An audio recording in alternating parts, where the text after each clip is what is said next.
समाधीस्थ झाले ते क्षेत्र आणि ती ही जागा जिवंत केलं होतं आणि इथूनच ज्ञानोबारायला समाधीकडे जाण्याचा मार्ग.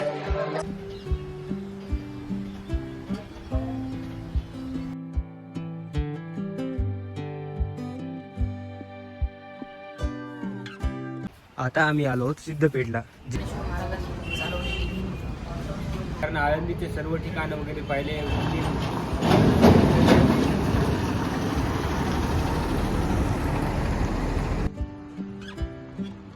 रामकृष्णारी म्हणजे आता वाजले आहेत सकाळचे 6. तर आता मी आहे आळंदीला. तर आता आपण मंदिराकडे जाणार आहोत. तर मंदिराकडे जाऊन दर्शन वगैरे घेणार आहोत. आज आमचा अभिषेक पण आहे. त्यासाठी अभिषेकाला आम्ही सकाळी 6 वाजता इकडे आलो मित्रात. तर मी तुम्हाला अभिषेक पण दाखवतो आणि मंदिर पण दाखवतो. तर आता आपण जाऊया अभिषेक करायला आणि मंदिराचं दर्शन घ्यायला. हे आहे मंदिराचं एंट्रन्स. येथून आपण मध्ये जाणार आहोत. मध्ये जाऊन दर्शन वगैरे करणार आहोत. सर्व दर्शन आणि सर्व गोष्टी मी तुम्हाला या व्हिडिओमध्ये दाखवतो. हे आहे आळंदी, माऊलीची आळंदी आहे. आम्ही आता सकाळच्या 6:30 वाजता आलो. विठ्ठल माझा लेकरू बाळा.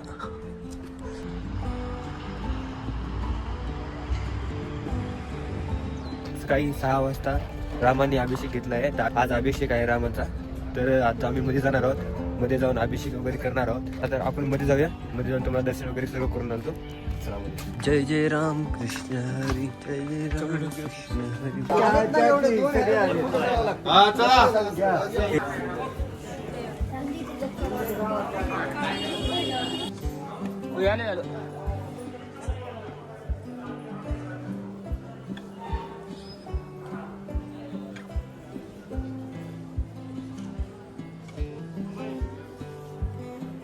सकाळचे 6 वाजले आहेत तरी एवढे जास्त माऊली आले आहेत तिथं.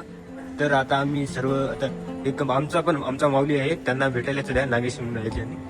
तर त्यांना भेटून आम्ही सर्व पुढे इथून पुढे तेच मार्गदर्शन करतील आपल्याला. हे आहेत आमचे नागेश माऊली.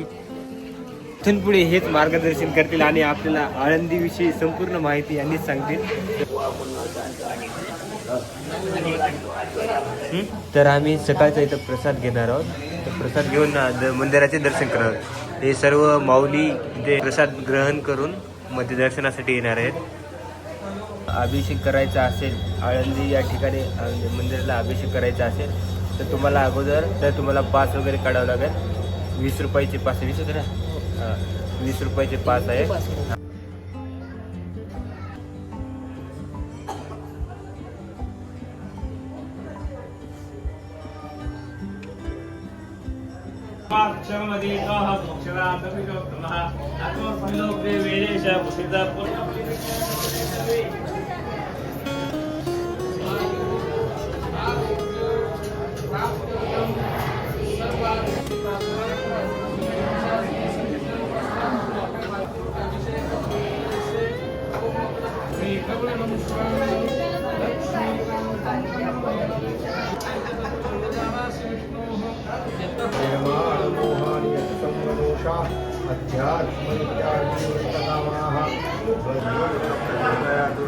आपल्या घरच्या कुलदेवतेचं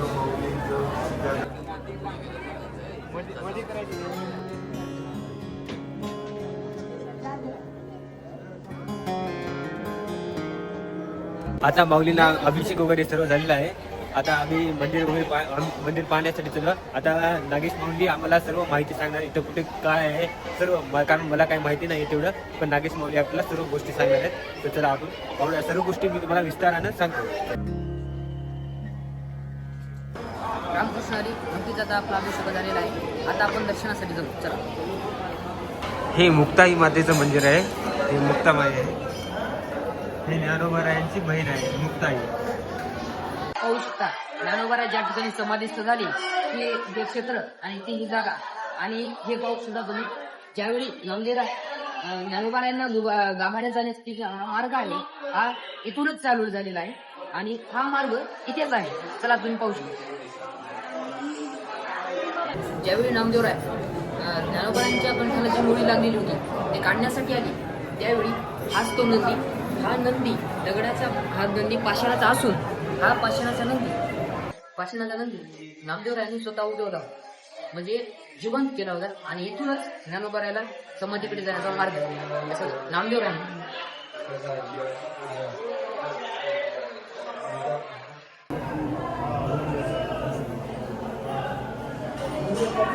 हे सिद्धेश्वराचं मंदिर आहे, तर आपण जाऊन सिद्धेश्वराचं दर्शन घेणार आहोत.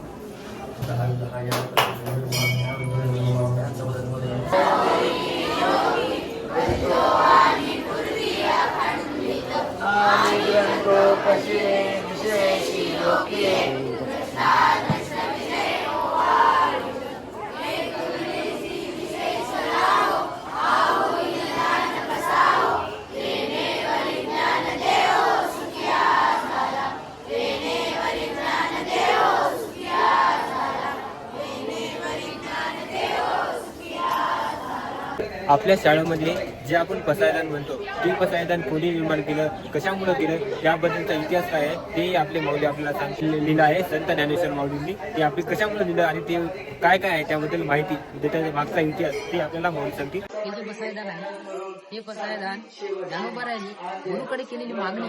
गुरुकडे कोण आहे? निवृत्तीनाथ हे ज्ञानोबारायांचे गुरु होते आणि गुरुकडे केलेली मागणी म्हणजे हे बसायदान. आता विश्वात्मक विनयतीने वाग्य दर्शवे हे रोज आपण नेहमी शालेय पाठामध्ये किंवा परिपाठामध्ये म्हणत असतो ते हेच बसायदान. लाकूड होतं त्याचे वृक्ष तयार झाला. अच्छा अच्छा. आणि हा वृक्ष एवढा मोठा झालेला आणि ही जे उपासना करणारे लोक जे काही साधू लोक ते या वृक्षाच्या पानं खाऊन राहते आणि अनुष्ठान करतात.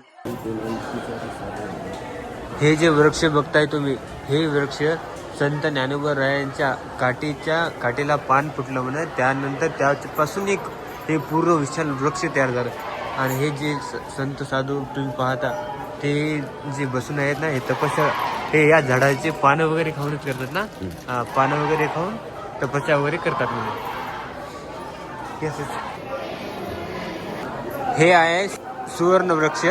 याच्या भोवताल ज्ञानोबारायांच्या आईने 1.25 लाख प्रदक्षिणा घातल्या होत्या. आपण जे जे पाहिलं सुवर्ण पिंपळ, हे सुवर्ण पिंपळ नाव कसं पडलं कारण ज्यावेळी विज्ञानवादी लोक ज्ञानोबारायांच्या दर्शनासाठी आले आणि या सुवर्ण पिंपळाने असं म्हटलं, त्याच्यानंतर त्यांनी इथले काही अंश, इथले काही पाने यामध्ये तपासण्या करता नेले आणि तपासण्याच्या नंतर खरंच त्यांना त्या पानामध्ये, त्या या वृक्षाच्या काही अंशामध्ये की त्या सुवर्णाचे अंश सापडले म्हणून याला सुवर्ण पिंपळ असे म्हणतात.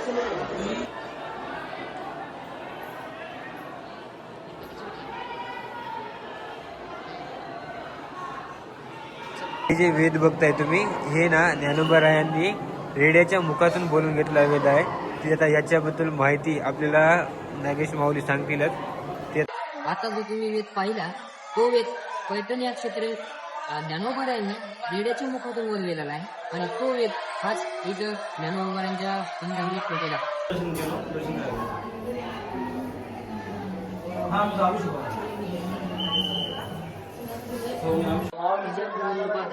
हे जगत बाबांचं मंदिर आहे.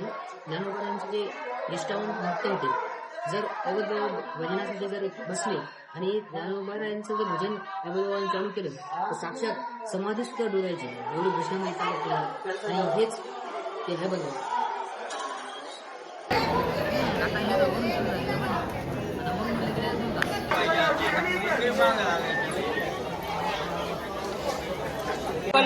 गेलो होतो ना, इथून मध्ये गेलो, सर्व प्रदक्षिणा वगैरे दर्शन वगैरे येतो.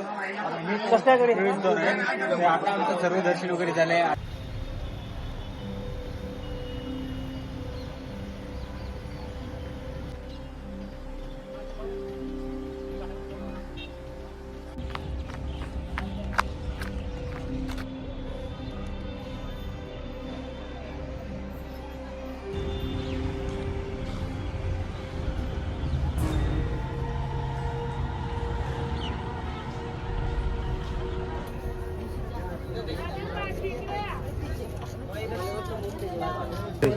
हे आहे ज्ञानेश्वर महाराजांचं मंदिर.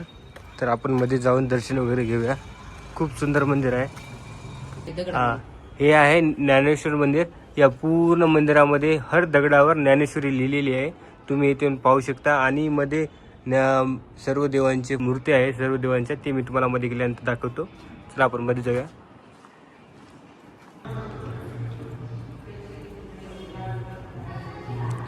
येथे सर्व देव आहेत.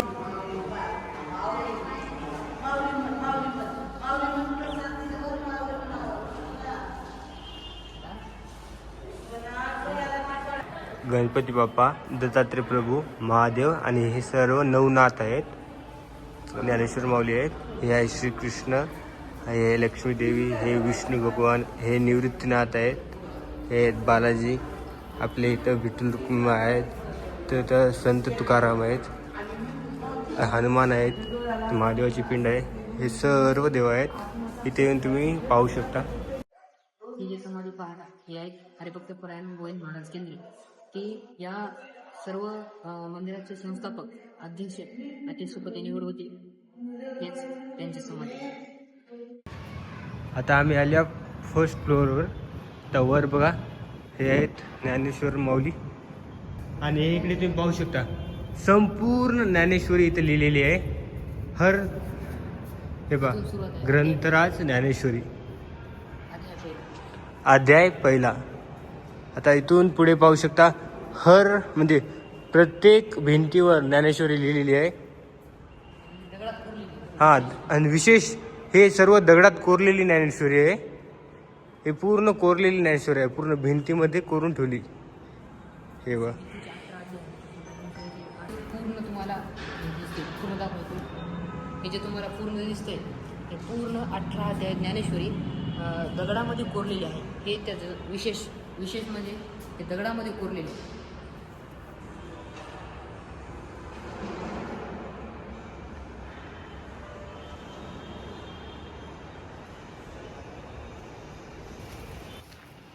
आता आम्ही आलो आहोत सिद्धपेठला, जेथे ज्ञानेश्वर राहत होते जेव्हा त्यांना गावाच्या बाहेर काढलं होतं तेव्हा.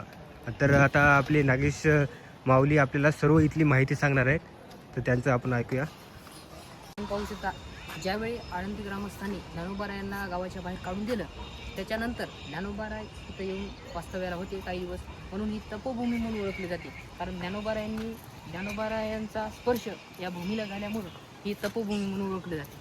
तर आपण पुढील प्रमाणे पाहू. इथं निसर्गरम्य वातावरण आहे. तुम्ही येथे येऊन इथं आळंदीला आल्यानंतर इथे येऊ शकता आणि इथे बसू शकता शांत वातावरणात. खूप शांत वातावरण आहे.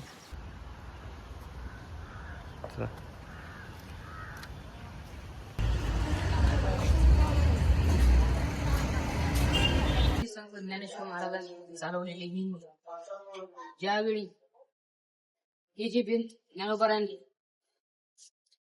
चांगदेव महाराज आल्याच्या नंतर भेटीला चांगदेव महाराज वाघावर बसून आले. हे पाहू शकता तुम्ही. हे जे चांगदेव महाराज आहेत, चांगदेव महाराज हे वाघावर बसून आल्याच्या नंतर ज्ञानोबाराय या भिंतीवर बसलेले होते आणि ज्ञानोबारायांनी या भिंतीला आदेश दिला की चल गे बाई म्हणून.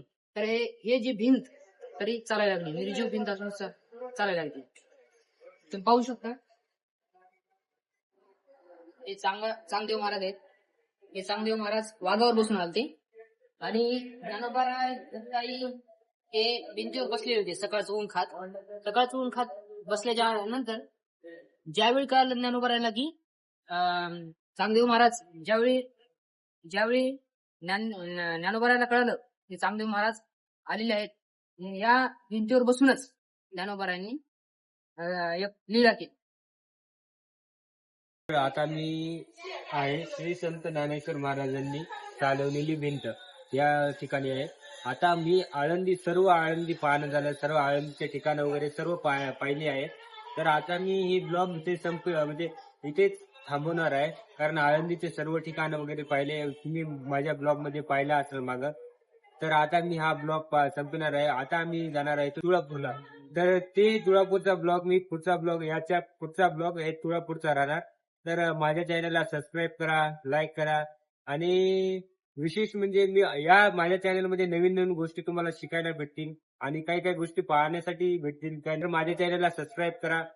धन्यवाद मला सपोर्ट केल्याबद्दल. काही चुकत असेल तर अजून मला काही कमेंट मध्ये सांगा की हे चुकत आहे, अजून मी इम्प्रूव्ह करतो. अजून तुम्ही पण कमेंट मध्ये सांगा की तुम्हाला अजून कोणत्या ठिकाणी जायचं आहे, मी त्या ठिकाणी जाऊन ब्लॉग बनवण्याचा प्रयत्न करीन.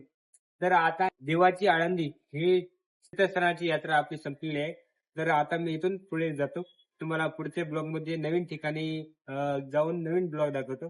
धन्यवाद. चॅनलला सबस्क्राईब करा. थँक्यू.